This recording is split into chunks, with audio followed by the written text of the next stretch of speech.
Nice. Thank you, sir. You're welcome.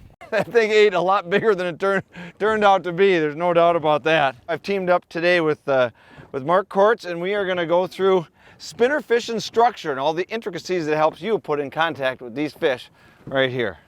You know, pulling spinners on structure, it's a fairly simple rig. I mean, you've got a sinker, and obviously we've got the spinner choices here, but there are so many choices. Trying to decide what, where, and when, what to use can be a little bit challenging. So I've got it busted up, and Mark's here to help me out with the blades. But what I'm going to do is, first of which is going to be your sinker choices. I mean, there's a standard bottom bouncer that has an R-bend metal on it like that, a soft piece of metal that bounces over the bottom there. We've got a slick stick, which is stainless steel and really solid, or a slip sinker like what I have right here. These two slip. This one is tied on direct onto the line, and my choices for these happen to be, I like this when I'm either just putting it in a rod holder and dropping it down to the bottom and going forward, or using it when we're going over weeds, because this actually can deflect weeds much better than these two can.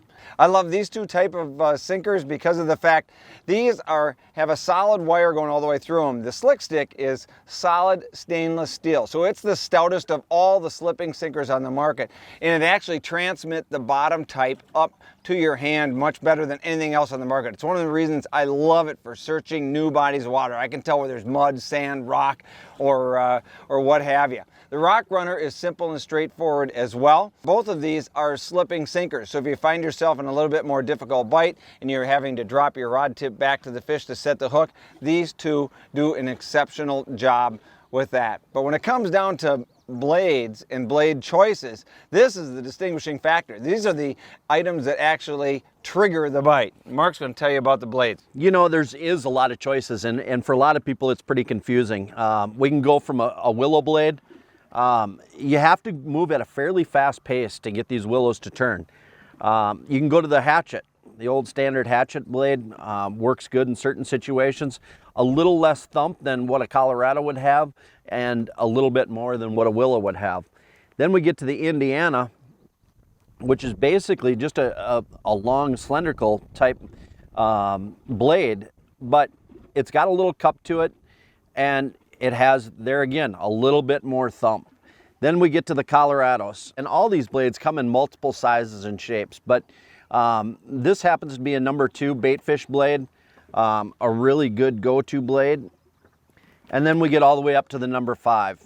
And one of the things you'll notice is that when we get bigger, they actually go with a deeper cup, and what that does is throw off a lot more vibration.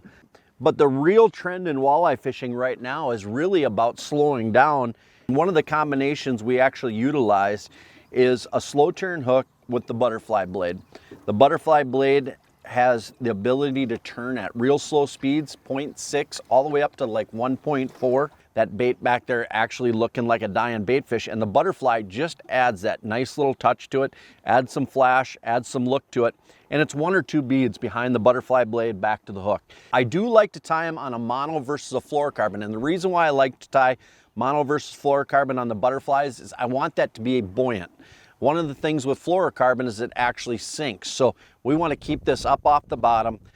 Typically when I'm running the slow turn hooks and the butterfly blade combination, I'm going fairly slow. So I'm going to run my lead, you know, anywhere from 3 foot to maybe 4 foot at max, but I'm going to keep those leads fairly short and keep them right behind that bottom bouncer. But that's the way I like to set up the butterfly blade, and those are truly changing the walleye game. I think the coolest thing going in walleye fishing when it comes to spinners right now is the fact that with the butterflies being able to troll as slow as you can, all the way up to a willow leaf blade, you can match the action of the fish or the aggression level of the fish and use spinners as a search method like never before. So some new ground to cover and lots of fish in that ground you're covering with spinners for walleyes.